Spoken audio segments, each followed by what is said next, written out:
For those of you guys that have little ones like 3-year-olds and 1-year-olds, even 5-year-olds and twins, right? So that's double the emotions that from little kids who still need a lot of support.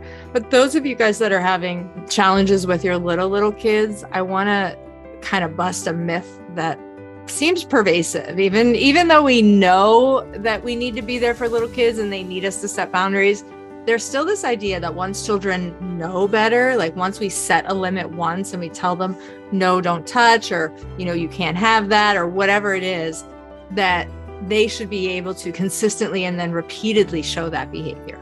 Or once they know better, they should be able to do better, quote unquote, do better. And that is just not true, you guys.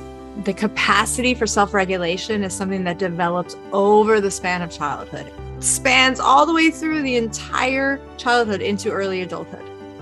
So the capacity for self-regulation is something that we're constantly building and developing. And why do I focus so much on self-regulation is because that is the skill that we need to be able to make good decisions, to stop our impulses, to connect and to see somebody else's point of view. All of those skills that we want from our children begin with the ability to be self-regulated.